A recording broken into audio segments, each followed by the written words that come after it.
dari para nabi, hambanya John Patrice Vanggidai, Penatua Jemaat Victory Life Community Kupang. Dengarkanlah dan lakukanlah perintah Tuhan melalui para nabi, maka engkau akan berhasil. Selamat mendengarkan.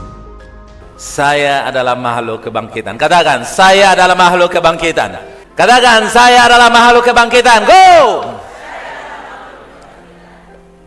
Umat Tuhan, hari ini kita bahas tentang apa yang ada di dalam makhluk kebangkitan itu, yaitu hidup yang berkelimpahan. Katakan, dalam diri saya ada hidup yang berkelimpahan. Karena saya adalah makhluk kebangkitan. Go! Dalam dirimu sebagai makhluk kebangkitan ada apa, saudara? Ada apa? Hidup yang berkelimpahan. Nah, Tuhan ingin umatnya yang dibangkitkan bersama dengan Kristus memulai hidupnya dari satu tempat perhentian. Perhentian seperti apakah? Nah, umat Tuhan, satu hal yang penting yang tidak akan pernah Anda dapat, yaitu pengurapan yang berada di dalam komunitas gereja atau orang percaya.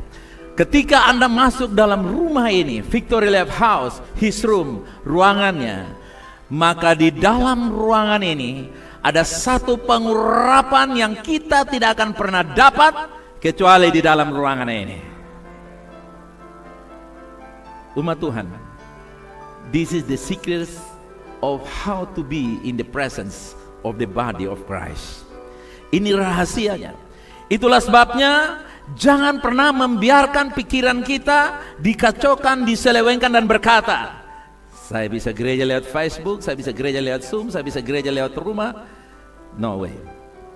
Itu semua adalah fasilitas dan bukan dipersoalkan dan tidak perlu dipersoalkan. Tetapi fasilitas itu tidak bisa diganti dengan the anointing of the body of Christ. Katakan, pengurapan tubuh Kristus. Nah, pengurapan tubuh Kristus itu hanya dapat ketika Anda gathering seperti ini, bersekutu seperti ini. Haleluya. Apalagi sudah dropping dengan bubur dan nasi kuning jadi satu tadi. Nah, umat Tuhan, itulah sebabnya jangan pernah biarkan pengurapan ini seperti air yang tertumpah tanpa ada yang menampung. Setiap kali Anda datang beribadah gathering seperti ini, dengar, Yesus berkata, ketika orang berkumpul karena dia, karena namanya, di situ dia ada. Dan saudara yang kasih, baca sepanjang Alkitab. You can read throughout the Bible. Where is Jesus? There is provision, there is miracle, there is something happen of them, for them. Saudara baca sepanjang Alkitab, di mana Yesus berada, di situ ada sesuatu yang terjadi. Di padang gurun, sisa 12 bakul. Amin. Ada mujizat. Itulah sebabnya katakan, saya tidak akan kehilangan pengurapan tubuh Kristus. Katakan. Pastikan saudara yang kasih. Dan jangan pernah Anda anggap enteng. Jangan pernah, hari ini gereja kayak biasa aja kok. Tidak seperti, hanya beda kita punya pakaian yang lain. No way.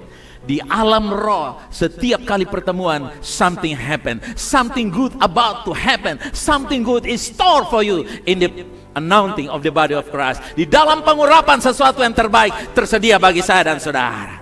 Kita akan temukan nanti apa yang saya sampaikan ini di dalam penjelasan-penjelasan ke depan. Karena itu kehidupan Kristen dimulai dari atau tentang menerima. Katakan, saya mulai dari menerima. Saudara, Anda tidak kekurangan sesuatu yang baik. Karena saudara memulai hidupmu dengan menerima. You start your life with receive something from the Lord. You never exist nothing. You exist on the word with something in your life. Haleluya. Ada di dunia ini dengan sesuatu. Katakan, saya ada di dunia ini dengan sesuatu. Go. Nah, the secret untuk melihat sesuatu yang ada itu ditulis dalam John 15:5. Dalam Yohanes 15 ayat yang kelima dikatakan, akulah pokok anggur dan kamulah ranting-rantingnya. Barang siapa tinggal di dalam aku dan aku di dalam dia, jawabnya, barang siapa tinggal aku di dalam dia, ia berbuah. Sebab apa?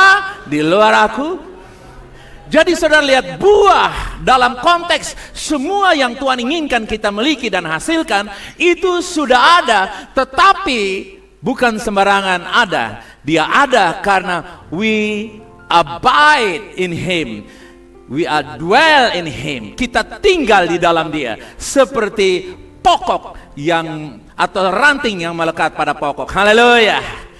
Ranting tidak perlu berusaha, dengan melekat. Akibat dari kelekatannya itu, ranting menghasilkan apa? Buah. Hidupmu seperti ranting. Di luar Yesus kita tidak bisa bikin apa-apa. Amen. Itulah sebabnya saudara yang kasih, Yesus dikatakan bahwa dia pokok anggur. Tanpa melekat dengan dia, kita tidak bisa menghasilkan buah. Umat Tuhan,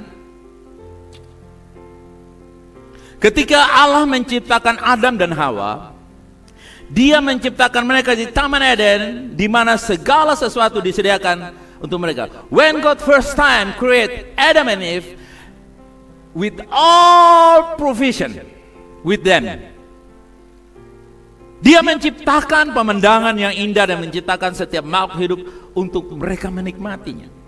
Bagi Adam dan Hawa, hari pertama mereka adalah hari istirahat.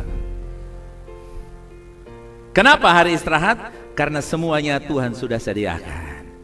Umat Tuhan dengar, Tuhan tidak pernah mengizinkan seseorang lahir di dunia ini tanpa Tuhan menyiapkan sesuatu. Karena itu kabar gembira bagi orang tua yang punya anak cucu. Dengar baik-baik, keturunanmu sudah dipersiapkan oleh Allah. Haleluya, amen. Hanya kita yang menjadi tutupan botolnya. Kalau tutupan botol itu besar, maka air berkat itu akan meluap dengan besar. Kalau tutupan botol itu mapet alias tidak percaya, maka keturunan kita akan kempes. Saudara kekasih, akan menipis dan hilang. Itulah sebabnya jangan pernah biarkan pendapatanmu, income-mu, catatan surat SK gajimu, ataupun lingkunganmu, ataupun keadaan ekonomimu membatasi dan mengkreat generasimu. Katakan, generasi saya hidup tanpa batas. Go!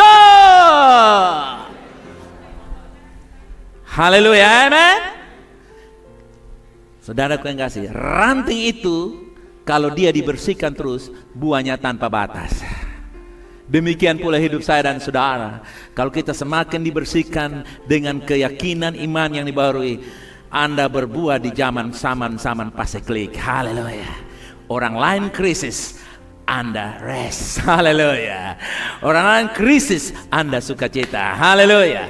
Karena itu umat Tuhan, katakan, saya diciptakan dari semua yang sudah, untuk semua yang sudah ada. 2, 3. Artinya waktu yang kau datang seperti Adam dan Hawa waktu diciptakan, the thing they can do is only thing is just rest. Rest means enjoy what has been done already. Apa yang sudah diciptakan. Karena itu dengar ini baik-baik. Sejak awal waktu Tuhan bermaksud agar manusia menjadi manusia, bukan perbuatan manusia. Kita diciptakan untuk menerima dan dibuat untuk menikmati pekerjaan yang sudah selesai. Coba buka tangan begini dan bilang, jangan stres lagi, enjoy apa yang sudah ada. Bilang, jangan stres, no stress, enjoy what already done. Haleluya, amen.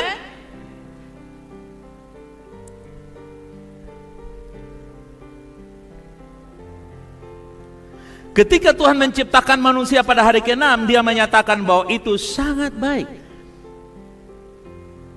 Walaupun engkau lahir tanggal 13 di Jumat Kliwon, bagi Tuhan itu yang terbaik bagi engkau.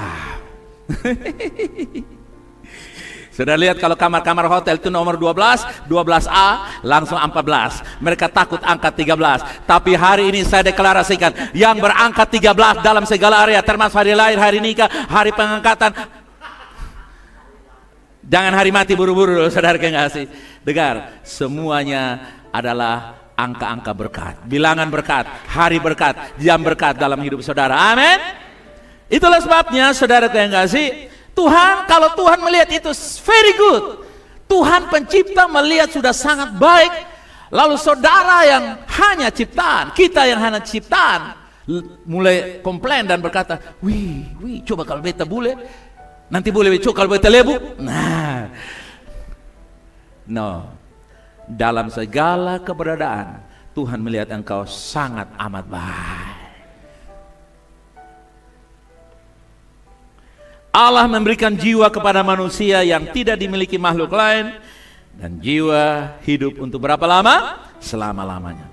Itulah sebabnya jiwa yang hidup selamanya ini membutuhkan tempat untuk pergi setelah mati.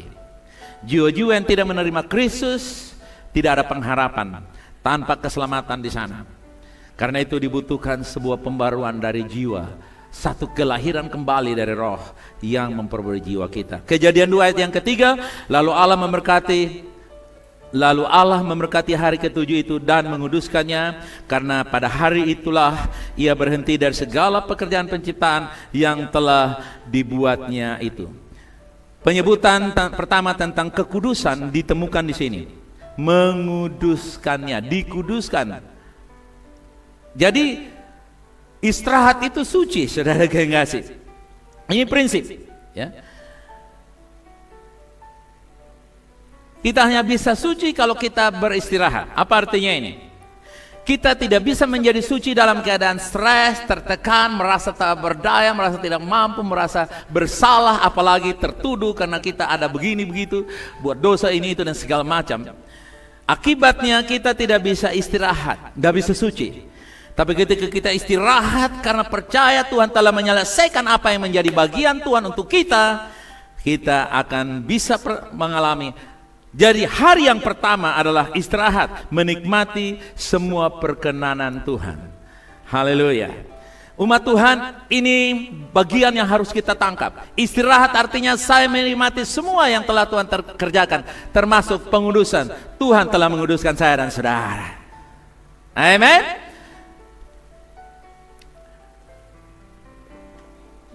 Hanya Yesus yang memberikan kepada kita kepuasan yang sejati. Itulah sebabnya kejar Yesus dan temukan kepuasan itu. Hati Tuhan adalah agar kita makmur dan menjadi berkat bagi banyak orang. Yang percaya katakan amin. Dalam arti praktis, kita tidak dapat mempengaruhi dunia ini jika kita sendiri tidak memiliki sumber daya untuk melakukannya. Tuhan ingin menyediakan bagi kita. Haleluya, amin.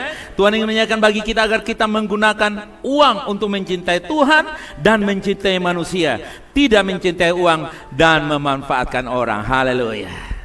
Semua yang ada adalah saya bukti untuk dapat membuktikan saya mengasihi Tuhan. Tadi malam Pak Victor kasih tahu kepada saya dan teman-teman, dia bilang dia cinta Tuhan hanya 20% dalam hidupnya. Kenapa? Karena dia hanya bisa berikan 20% dalam hidupnya. Uangnya, hartanya 20%. Jadi dia bilang, kalau kamu cinta Tuhan, buktikan dengan kamu memberi. Jadi dia bilang, beta hanya bisa kasih 20%. Itulah. Jadi kalau tanya, kamu cinta Tuhan berapa persen? 20%. Dapat diukur, dapat dilihat. Menggunakan semua yang Tuhan berikan untuk kita menjadi berkat. Itulah sebabnya saya mengajarkan jemaat ini. Anda ke sini VLH, VLC, supaya Anda dipersiapkan menjadi berkat bagi bangsa-bangsa. Amin. Katakan, saya diberkati untuk menjadi berkat bagi bangsa-bangsa. Come on, katakan, saya diberkati untuk menjadi berkat bagi bangsa-bangsa. Saudara, kita tidak mengejar berkat. Berkat telah disediakan bagi kita. Berkat mengejar kita. Karena itu saudara, mari persiapkan mindset kita. Prepare our mindset, how to think, how to do. Kalau engkau tahu cara berpikir, engkau tahu cara melakukannya. Bagaimana saudara memanfaatkan? Tuhan menyediakan semua, tapi kita harus tahu penyediaan Tuhan itu harus bebas dari rasa hawa nafsu dan keinginan daging kita. Kita tidak pernah membiarkan perut kita menjadi Tuhan kita. Haleluya. Tapi Yesus menjadi Tuhan kita. Amin.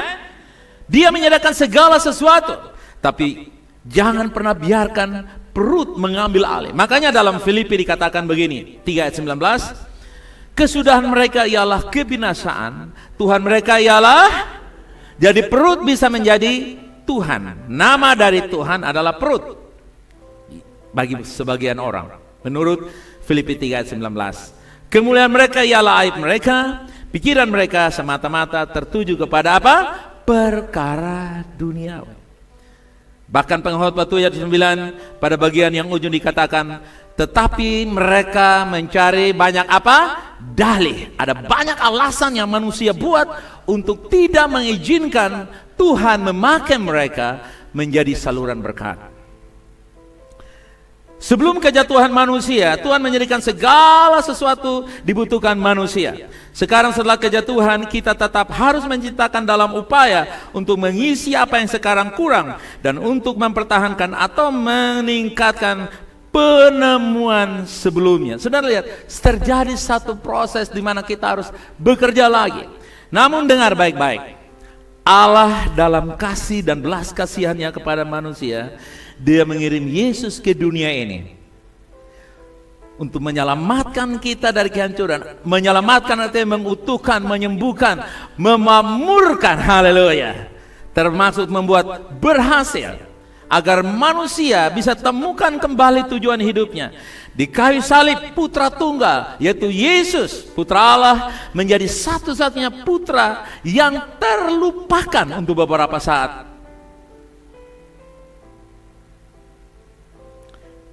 Supaya kita hari ini bisa menjadi hidup dan mengetahui bahwa Tuhan tidak pernah meninggalkan dan melupakan kita. Cukup Yesus yang terlupakan supaya saya dan saudara tetap diingat oleh Tuhan. Itu peristiwa terjadi ketika proses di kayu salib. Yesus mengajarkan satu kali dalam Yohanes pasal yang ke-7 ayat 37-39 dikatakan begini. Pada hari terakhir, yaitu pada puncak perayaan itu, Yesus berdiri dan berseru, barang siapa haus, baiklah ia datang kepadaku dan timba air. Dan minum. Ayat 38, barang siapa percaya kepadaku seperti yang dikatakan oleh kitab suci, dari dalam hatinya atau dari mananya? Perutnya akan mengalir apa? From the belly will flow the river. Dari perut. Coba pegangin perut. Dari sini mengalir apa? Dari sini mengalir apa? Air kehidupan. 39 yang dimaksudkannya ialah roh yang diterima oleh mereka yang percaya kepadanya. Sebab roh itu belum datang karena Yesus belum dimuliakan. Nah, dari perutnya akan mengalir sungai-sungai apa, saudara? Bilang kiri kanan, perut saya tidak akan pernah kosong. Amin. Jangan takut perut kosong. Artinya jangan takut lapar. Haleluya. Ada sungai, rivers of life out of your belly. Perut mengacu kepada selera kita, bukan? Ia mengacu pada keinginan dan keinginan kita.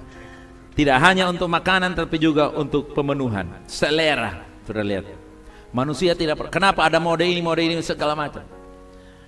Semua, saudara kasih. Kalau bisa ganti rupa, manusia pun mau ganti rupa.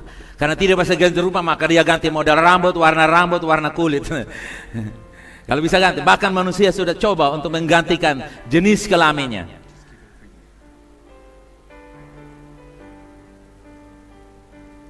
Alkitab berkata tadi dikatakan, barang siapa yang haus, datanglah kepadaku dan apa? Timba air atau apa? Minum. Ketika kita datang kepada Yesus, perut kita akan mengalir air-air hidup. Karena dikatakan minum, tidak perlu ada usaha.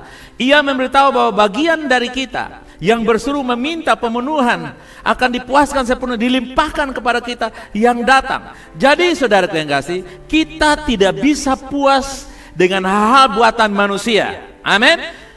Kita membutuhkan Yesus. Kalau Anda butuhkan Yesus, katakan amin. Yes. Sungai air hidup, sungai berbicara tentang luapan.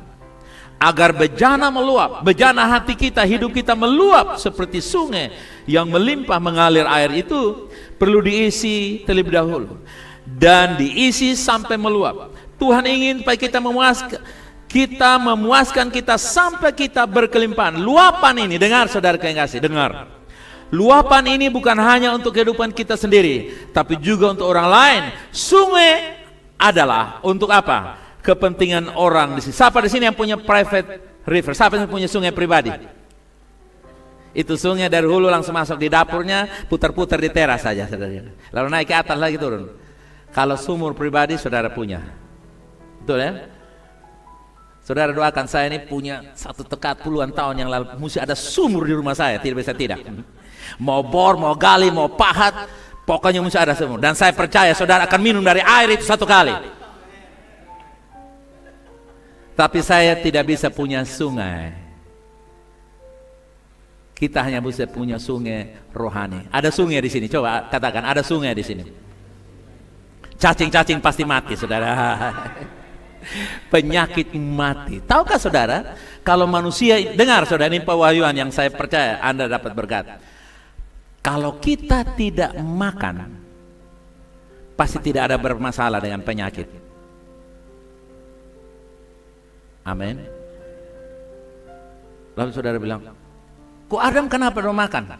Dengar, salah makanlah yang menimbulkan penyakit. Tuhan bilang jangan makan itu, tapi sebaliknya mereka makan, dan akibatnya mereka mati. Jadi saudaraku yang kasih, penyakit dan masalah-masalah ini semua karena masalah perut. Coba kalau kita makan ini tiap 5 tahun baru makan satu kali, pasti semua orang rekreasi terus, happy-happy. Kenapa? Gara-gara makan. Ibadah pun tidak boleh lama-lama, habis itu kita akan kerja lagi. Tapi Tuhan lawan, carilah dulu kerajaan Allah dan kebenarannya, maka yang lain akan ditambahkan. Amin. Itulah sebabnya saudara yang kasih, sungai itu ada untuk kepentingan orang lain. Katakan, aliran roh dalam diri saya untuk kepentingan orang lain. Coba katakan demikian. Dia memberi pemuasan. Jadi saudara yang kasih, saudara boleh sebut apa saja, boleh bikin apa saja, boleh punya apa saja, tapi semuanya itu tidak bisa menggantikan posisi Yesus sebagai pemuas dalam kehidupan kita. Ada kata amin yang luar biasa, amin? Yes. Tidak bisa, karena dialah segala-galanya. Tuhan suka ketika kita datang kepadanya untuk dipenuhi. Terkadang keajaiban atau terobosan yang kita doakan tidak terjadi secara instan. Tetapi setiap kali kita datang kepada Tuhan, kita dipenuhi. Dan Dia menjaga situasi kita. Jika kita sedang menunggu terobosan yang tertunda, ketahuilah bahwa Tuhan telah membuat segala sesuatu pada waktunya. Dan Alkitab berkata, indah pada waktunya. Karena itu saudaraku yang kasih, jangan mencari yang indah, tapi lewatilah segala terobosan, karena indah pada waktunya. Waktu adalah kumpulan-kumpulan, the second, the minutes. Waktu adalah kumpulan detik-detik kehidupan. Amin. Kalau panjang itu tahun, kalau kumpulan 10 tahun itu 1 dasawarsa, kalau kumpulan 100 tahun itu 1 abad. Tapi dimulai dari detik-detik kehidupan. Karena itu saudara yang kasih, jangan mengejar kepenuhan, carilah Yesus sumber kepenuhan itu. Maka dengan sendirinya Anda akan penuh. Haleluya. Tuhan telah menempatkan kekekalan dalam tubuh kebangkitan kita. Katakan, dalam tubuh saya ada kekekalan yang namanya roh. Tubuh tidak kekal, jasmani ini tidak kekal, tapi roh yang kita terima, yang tinggal dalam tubuh kita, yang immortal ini, saudara yang kasih, satu kali akan tinggal tetap. Yang akan mortal, yang mati menjadi immortal, tidak akan mati, kekal. Dan Tuhan taruh kekekalan. Dia menaruh kekekalan dalam hati mereka. Tuhan telah menciptakan kita dengan kekekalan dalam hati kita. Itu sebabnya kita tidak dapat dipuaskan oleh hal-hal duniawi. Sekali lagi, Tuhan telah menetapkan kekekalan di dalam hati kita. Karena itu tidak akan pernah Anda dipuaskan dengan hal-hal yang tidak kekal. Haus minum lagi, haus minum lagi, lapar makan lagi, lapar makan lagi. Tapi itu bukan jawaban. Amin saudara. Itu hanya sementara. Itu penolong sementara. Karena itu saudara, kita merubah mindset, cara berpikir kita untuk melihat bahwa dalam diri kita ada kekekalan. Melalui Yesus dia memberikan kepada kita cara untuk dipuaskan. Cara Tuhan adalah bagi kita untuk beroperasi dalam sebuah luapan. Beroperasi dalam sebuah luapan. Dimulai dari sungai yang meluap. Katakan, saya beroperasi dari sebuah luapan. Katakan, luapan atau kelimpahan. Ya. Saudara masih ingat ketika Yesus dia berkunjung ke keluarga Maria dan Marta dalam Lukas pasal 10 ayat 38 sampai 42. Nah, saudaraku yang kasih, di dalam Lukas itu kisahnya saudara akan tahu, diingatkan kembali lagi kita hari ini bahwa ketika Yesus datang ke sana, Marta sibuk untuk bekerja, tetapi Maria ambil kesempatan untuk duduk di bawah kaki Yesus untuk mendengar dia. Terkadang kita begitu terjebak dengan kesibukan-kesibukan kita, sehingga pada akhirnya kita menjadi stres, kewalahan, khawatir, cemas, dan berbagai macam terjadi. Perselisihan, pertentangan, hilangnya damai. Kenapa? Karena kita salah menempatkan diri. Saudaraku yang kasih, ada saatnya memang kita perlu aktivitas seperti Marta, tapi yang menjadi prioritas adalah bagaimana kita duduk mendengar. Tuhan ingin supaya kita setiap hari, agar kita bisa menikmati hadirat Tuhan dalam kehidupan kita, merenungkannya. Seperti sungai yang kita lihat secara natural, dia mengalir tanpa ada yang bisa intervensi. Tetapi sungai di dalam diri kita bisa diintervensi oleh pikiran dan perasaan kita sendiri. Jadi yang menghalangi sungai Tuhan bergerak dalam hidup kita adalah pikiran dan perasaan kita sendiri. Itulah sebabnya kenapa kita perlu perenungan kebenaran firman Tuhan. Karena ketika kita merenungkan kebenaran firman dengan membaca, mendengar khotbah-khotbah kita, pengajaran-pengajaran yang diberikan, saudara harus share dan like YouTube yang saya bagikan kepada saudara. Jangan hanya kasih kepada saya begini saja, saudara yang kasih, tapi saudara bilang siap bagikan, siap dengar, siap renungkan. Ya, viewernya kita tuh mesti lebih banyak. Kenapa? Karena dengan banyak mendengar, merenungkan pengajaran-pengajaran itu, saudara yang kasih, saudara sementara membiarkan sungai itu meluap dalam hidup saudara. Saudaraku yang kasih, lihat, banjir itu tidak jadi sekonyong-konyong, tapi ada akumulasi air di atas, bukan? Betul saudara? Begitu akumulasi air di atas begitu berlimpah, maka flooding mulai terjadi, air yang besar. Semakin banyak Anda merenungkan firman Allah, dengan membaca, memperkatakan saudara firman Allah, mendengar pengajaran-pengajaran, mendiskusikan, dengar, luapan air itu sementara banyak. Dan ada waktunya, katakan pada waktunya, ketika Anda dalam keadaan kebutuhan, sungai itu akan datang melawat hidup saudara, dan kamu akan terjadi heran. Karena bagi Tuhan bukan heran lagi, karena Anda sudah memulai sesuatu yang tidak terlihat, yaitu perenungan. Seperti makanan yang Anda makan. Kalau Anda bertanya seperti seorang anak, mama makan besar, coba saya makan 3 piring, tolong ukur tinggi saya berapa, kuku saya naik berapa, panjang berapa. Memang belum anak, tapi 1 bulan, 2 bulan, 1 tahun, 10 tahun, kamu akan menjadi makhluk yang sangat kuat.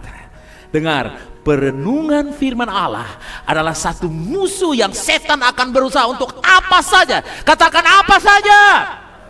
Setan akan bikin agar Anda stop merenungkan. Karena ketika Anda stop merenungkan, sungai itu menjadi kering dalam hidup saudara.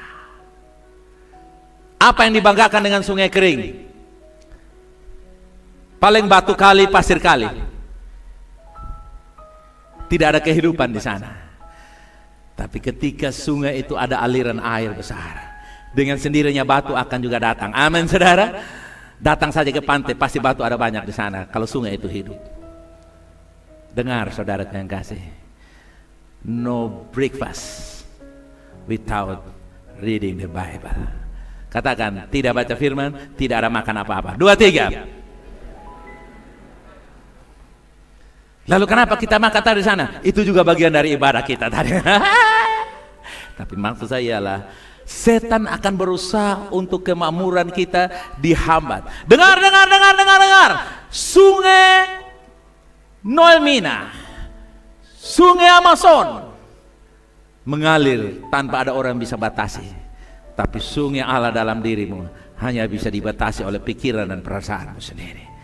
Karena itu, biarkan sungai itu mengalir dengan mengizinkan firman beroperasi. Dengan membaca, merenungkan, dan memperkatakan. Yang percaya katakan, saya manusia firman. Go!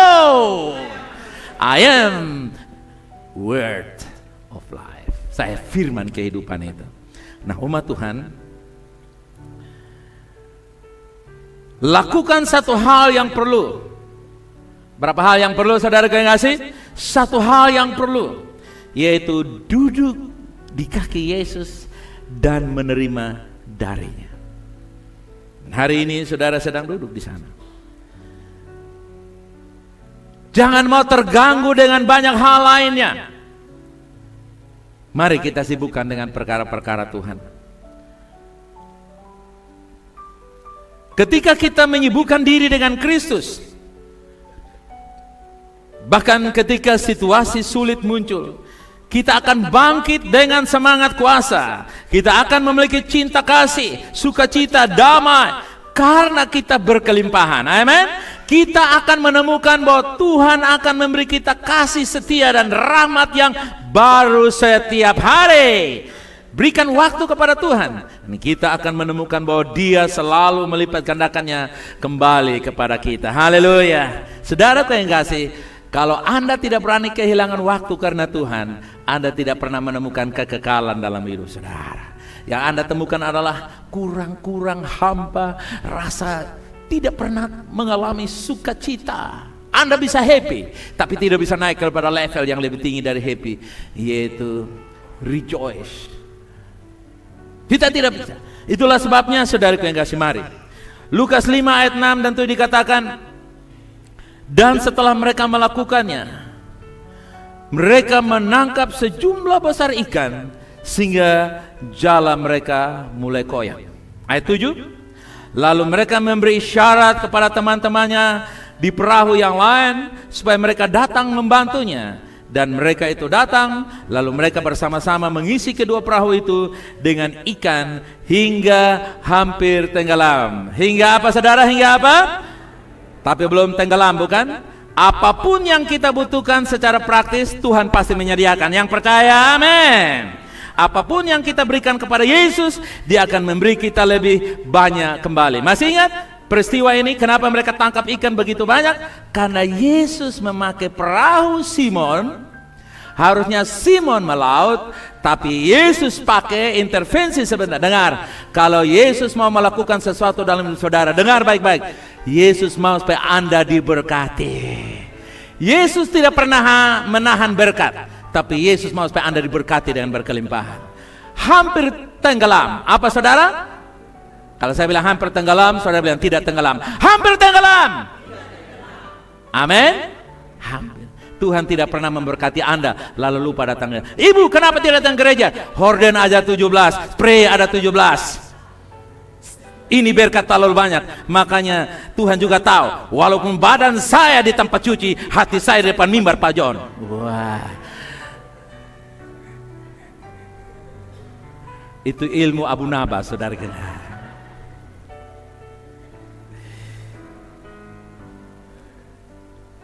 Saudara lihat, Tuhan tidak pernah mengambil dari kita. Yang setuju katakan amin. Dulu waktu saya pertama kali ikut Tuhan, saya pikir itu lurus-lurus saja.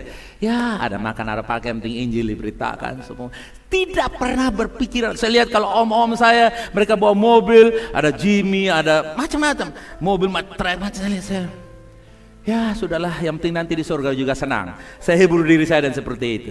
Tapi saudara tahu, ketika perahu hidup saya taruh persembahkan untuk Tuhan.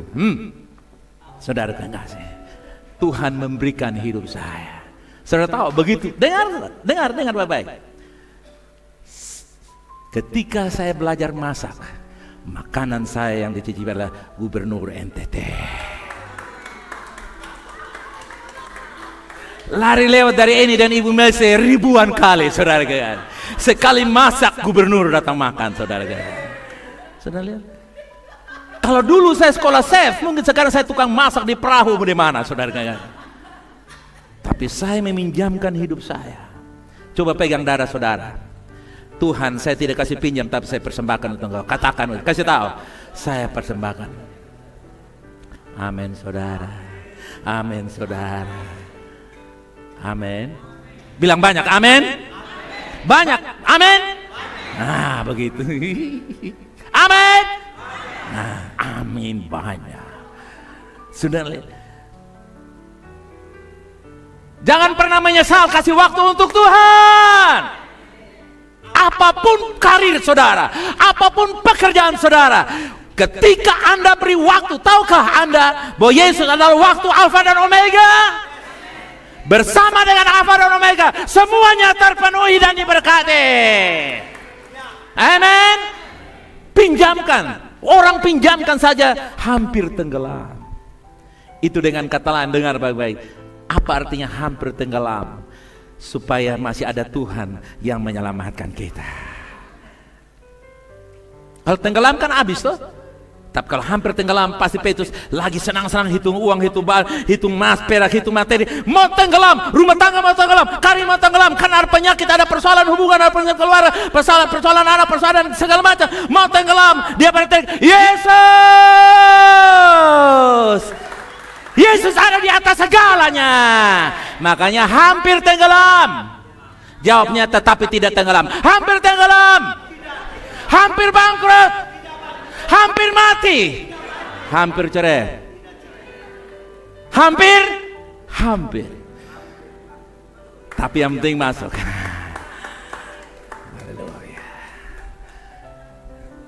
Ya, masih ada Tuhan pada Ance. Haleluya. Nah, dengar ini baik-baik.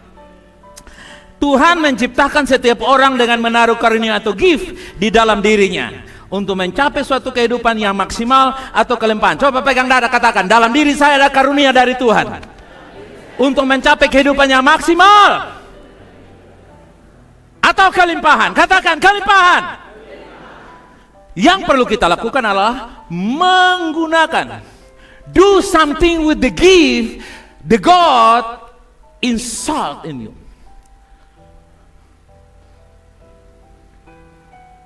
When God install something in your life, it's the wealth. Ketika Tuhan menanam, install sesuatu dalam dirimu, karunia, itulah katakan, kekayaan saya adalah karunia saya. Makanya orang yang mencuri tidak masuk neraka. Kenapa? Karena dia menghina karunia Tuhan. Orang yang mencuri artinya dia berkata, saya tidak punya apa-apa, makanya saya mencuri. Berarti dia menghina Tuhan. Padahal Tuhan menciptakan siapapun dia. Katakan, siapapun dia. Siapapun dia. Dalam dirinya ada karunia untuk hidup. Bukan hidup pas-pas, tapi hidup dalam segala apa? Kelimpahan. Katakan amin kalau kamu percaya. Haleluya.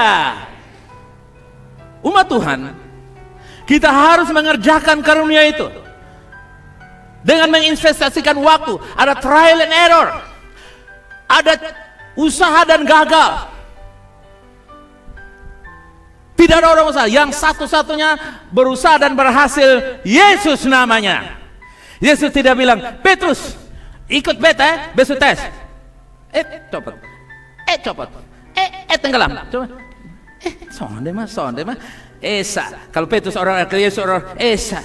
2 telu ha 5 1 2 3. Okay, Peter, come on, go with me because I have tried. It's safe with you. Ikut beta peu, aman. Beta coba. Tidak, dia jalan lalu dia bilang pada, kalau lu percaya beta, datang. Dan Petrus juga lurus, copot, mati, tidak. Petrus jalan. Begitu dia ragu, baru tenggelam. Dengar saudara yang kasih, kalau engkau percaya mujizat, mujizat pasti terjadi. Tapi juga kalau engkau percaya karunia-karunia padamu, jangan pernah takut gagal. Katakan, gagal siapa takut? Rugi siapa takut? Ditipu siapa takut? Bilang, dihianati siapa takut? Kenapa? Dengan engkau berusaha dan mencoba, kamu akan menemukan the best dalam hidup kamu. Ini baru coba lempar senyum, sudah ditolak senyumnya, langsung dia kau memang. Begitu lempar senyum, dia tidak mau kasih, lempar double-double. Begitu lambat dia lihat, angkat sendal dan lempar dia. Dia akan lihat, dan begitu dilihat katakan, I love you, mau apa? Nah, kalau kamu berani, silahkan. Kalau tidak, berdoa saja jawab. Maksud saya ialah, kalau Anda tidak pernah mencoba. Saudara lihat Yesus kasih satu contoh di sini. Matius 20 ayat 28. Sama seperti anak manusia datang bukan untuk dilayani, melainkan apa? Untuk melayani dan untuk memberikan nyawanya menjadi tebusan banyak orang. Saudara lihat, Yesus datang untuk mau berkorban. Ketika saudara mau belajar prinsip ini, mengalami pengorbanan Kristus dan belajar untuk memberikan apa yang padamu, dengar saudara, kalau uang itu dibagi habis, karunia itu kalau dibagi-bagi semakin bertambah dalam hidup saudara. Karena itu Tuhan kasih satu, kalau engkau setia dia akan jadi dua. Tuhan kasih 4, kalau setia jadi 8. Tuhan tidak pernah kasih langsung melimpah, tapi Tuhan menjanjikan kalau engkau mengelolanya akan terjadi luapan. Haleluya. Ibrani 7 ayat 6 dan 7. Tapi Melkisedek yang bukan keturunan mereka memungut persepuluhan dari Abraham dan memberkati dia, walaupun ia adalah pemilik janji. 7. Memang tidak dapat disangkal bahwa yang lebih rendah diberkati oleh yang lebih tinggi. Ayat 22 di bawah terus.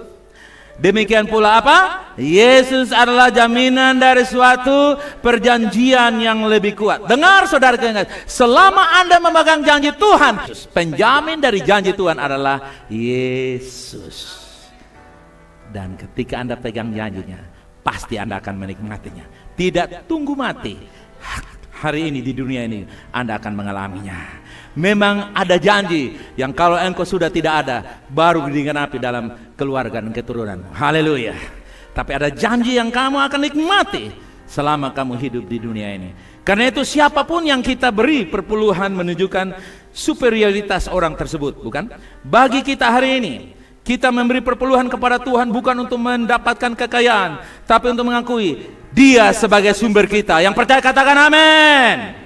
Generasi setelah kita akan terus melihat buah dari persepuluhan yang kita berikan. Lihat, kenapa Abraham penerima janji, tapi dia memberikan itu karena dia tahu dia mendapatkan sebuah gambaran bahwa Melkisedek ini imam tertinggi, Yesus gambarannya. Sehingga ketika dia memberikan, ada generasi yang akan menikmati. Haleluya. Anda tidak akan pernah kekurangan ketika Anda belajar mempercayai Tuhan dalam keuangan saudara. Yang lebih kurang selalu diberkati oleh yang lebih baik. Yang lebih baik tidak diberkati oleh yang kurang. Amin saudara. Ketika kita datang kepada Tuhan, Dia mau supaya kita mengalami. Saudara lihat, ada satu rahasia ini untuk kita melihat bagaimana Tuhan mau supaya kita mengalami keberkatan itu. Lihat, perhatikan ini. Lukas 2 ayat 34. Lalu Simeon memberkati mereka. Kata memberkati mereka saya kasih hitam agak lebih tebal, bold di situ. Perhatikan. Dan berkata kepada Maria ibu anak itu. Berkata kepada Maria ibu anak itu, bukan kepada anak itu. Betul ya saudara? Apa yang Simeon katakan? Sesungguhnya anak ini ditentukan untuk menjatuhkan atau membangkitkan banyak orang di Israel dan untuk menjadi suatu tanda yang menimbulkan perbantahan. Perhatikan, lalu Simeon memberkati mereka. Siapa yang diberkati oleh Simeon? Anak itu atau papa dan mamanya? Kenapa tidak memberkati anak itu? Karena Simeon lebih rendah, yang lebih tinggi memberkati yang di bawah. Amin saudara. Kenapa Yesus menjadi sumbernya? Karena Dia di atas segala-galanya. Ketika kita menempatkan Yesus di atas segala-galanya, dengar, Anda tidak perlu minta berkat, karena Yesus itu sendiri adalah sumber berkatnya. Ini yang harus kita perangi dalam kehidupan dunia yang menjamah, merubah, membuat kita menjadi jamawa, membuat kita menjadi duniawi. Kenapa? Karena kita menjadi pemburu berkat. Tapi Simeon membuktikan bahwa Simeon memberkati ibu dan bapak dari Yesus, tidak memberkati Yesus, karena Simeon tahu dalam sebuah nubuatan profetiknya, dia melihat bahwa yang dia berjumpa ini orang yang lebih tinggi, sumber berkat. Nah umat Tuhan, biasanya di dalam masyarakat kita akan mengharapkan seseorang dengan status tinggi untuk dilayani, bukan? Berlawanan dengan keimamatan Kristus. Ya. Jangan lihat. Kalau wakil bupati datang, kita melayani. Tapi begitu bupati datang, langsung wakil bupati melayani. Begitu gubernur datang, langsung bupati melayani. Begitu presiden datang, gubernur melayani. Yang tertinggi kembali kepada Tuhan di atas segala-galanya. Ini rahasianya yang harus kita tahu. Sebab ketika kita melihat Yesus dalam segala kemuliaannya, mengapa dia turun ke bumi untuk melayani kita? Di surga para malaikat melayani dia dengan sangat baik, tapi lebih baik dari kita sebagai manusia. Saudara lihat, dia datang ke dunia karena dia tahu bahwa kita membutuhkan semua yang. Nah untuk itu umat Tuhan, Yesus tidak datang untuk dilayani. Yang setuju katakan amin. Dia datang untuk apa? Melayani. Artinya di sini untuk melihat makhluk kebangkitan yang di dalam dirinya ada kehidupan yang berkelimpahan.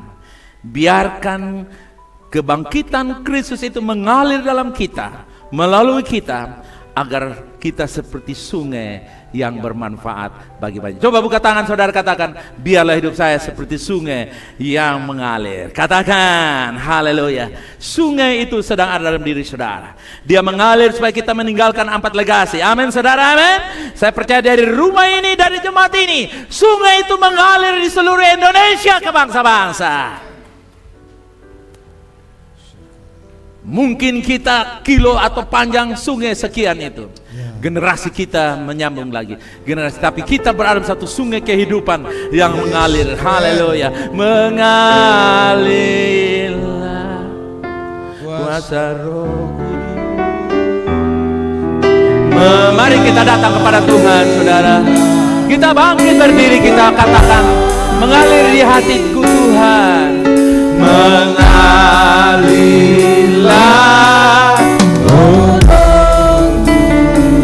Yes, amen. Oh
Tuhan, jangan biarkan mindset yang lama, cara berpikir yang lama, biar saya sakit asal mati masuk surga. Buang itu.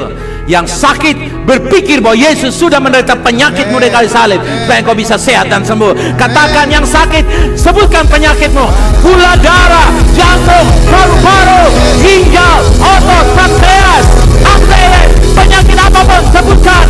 Saya sembuh oleh bilur Yesus, karena Yesus menderita bagi saya. Yang sakit, saya katakan sembuh oleh bilur Yesus. Amin. Jangan pernah berkata biar susah, biar miskin, biar tidak mencapai misi, visi, impianku, asal mati. Tidak.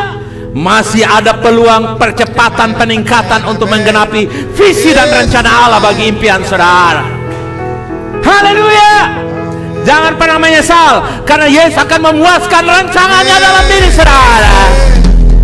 Angkat tangan saudara, katakan begini: Yesus adalah sumber pengharapan saya. Yesus dalam diri saya, pengharapan akan kemuliaan. Katakan sekali, Yesus dalam diri saya, pengharapan akan kemuliaan. Come on. Yesus dalam diri saya ada pengharapan akan kemuliaan. Kasih dia pujian, pengharapan akan kemuliaan. Yes. Rise in you the hope of glory. Saudara jawab saya, Kristus dalam kamu adalah pengharapan akan kemuliaan. One more time, Kristus dalam kamu adalah pengharapan akan kemuliaan. Amin. Selama Kristus ada dan berkuasa dalam hidupmu, kemuliaan menjadi makananmu hari-hari. Nah umat Tuhan, kita terus merenungkan kebenaran-kebenaran ini. Dan sebelum kita pulang, saya mau menolong atau meminta untuk kita bersama-sama mewujudkan visi dari multimedia kita. Saya lihat multimedia belakangan ini kita coba untuk mengisi dengan 4 legasi dan juga beberapa sudut-sudut yang lain. Karena itu bagi jemaat semua, ketika Anda dihubungi, Ibu, Pak, Saudara bisa bikin video 10 detik, pasti mereka tidak setengah jam saja, paling 10 detik atau 60 detik.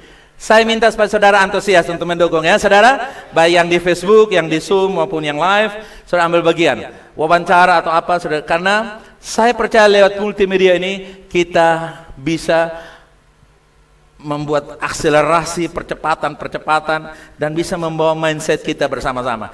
Kalau televisi Republik Indonesia dulunya membawa atau menjalin persatuan dan kesatuan, multimedia VLC menjalin kesatuan dan persatuan. Amin saudara, amin. Ya, kau belum tahu jelas saja, dia tepuk tangan begini saudara. Oke, jadi saudara siap ya, bisa bantu ya saudara kekasih. Oke, itu yang pertama. Lalu yang kedua, hari ini juga kita bersyukur bahwa anak saksi saya, saudara kenal Om Eben, kenal? Tante Ita kenal? Depo anak ada berapa orang? 3 atau 4? 3 lagi. Om Eben, 1 taruh di mana Om Eben? Hanya 2. Nah hari ini mereka pernikahannya bagus. Dua-dua, maju kena, mundur kena, tidur bangun, putih hitam semuanya, dua-dua. Tadi waktu makan daging, saya Om Eben, makan daging yang isi hari ini yang saya panggang itu, 22 tahun yang lalu makan daging tulang.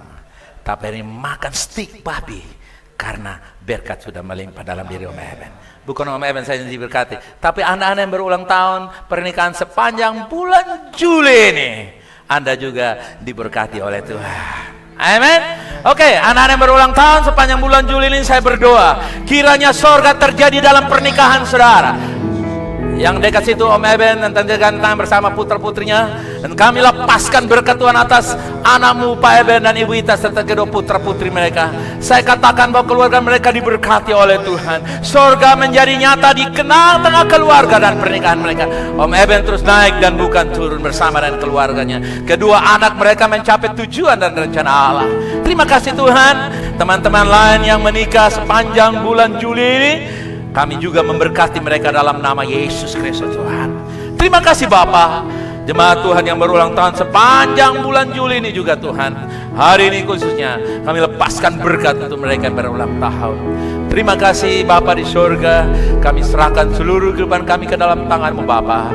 Biarlah kami boleh mengalami berkat Tuhan. Sebelum saya akhiri, mungkin Bapak Ibu ada yang baru pertama kali datang, bisa lambai tangan, saya mau berdoa untuk saudara. Dan juga ada, coba cek di kiri kanan Bapak Ibu. Ada Bapak Ibu teman-temanku yang baru pertama kali datang? Oke, baik. Umat Tuhan, pulanglah dengan membawa berkat dalam rumah tangga saudara. Bagikanlah ke dalam komsel-komsel saudara firman-firman yang sudah kita sebarluaskan. Renungkanlah, karena dengan cara itu sungai kehidupan mengalir dengan deras. Kiranya kehidupan Allah yang sudah engkau terima, Dia membuat seperti sungai yang menjadi berkat bagi masyarakat di sekitarnya. VLC, engkau pulang seperti sungai. Kemanapun engkau melangkah, apapun yang engkau buat, dibuat Tuhan berhasil. Kemalangan, kutukan, sakit, penyakit, kedam, malapetaka dihalau dari engkau. Tapi kehidupan Allah mengalir dalam diri engkau. Kekuatan supernatural, perlindungan supernatural, berkat dan promosi supernatural terbuka bagi engkau. Dalam nama Yesus ada deklarasi. Kecepatan dan peningkatan supernatural 20, 21, 23, 21 terjadi dalam saudara. Katakan amin. Haleluya. Roh Kudus bergeraklah bersama dengan kami. Kuasa kesembuhan mujizat hati bagi jiwa-jiwa yang terhilang diberikan kepada kami. Terima kasih Bapa. Semua berkat yang kami terima hanya satu nama sumber pengharapan kami. Katakan Yesus sumber pengharapan. Percaya katakan amin. Salam, Tuhan memberkati.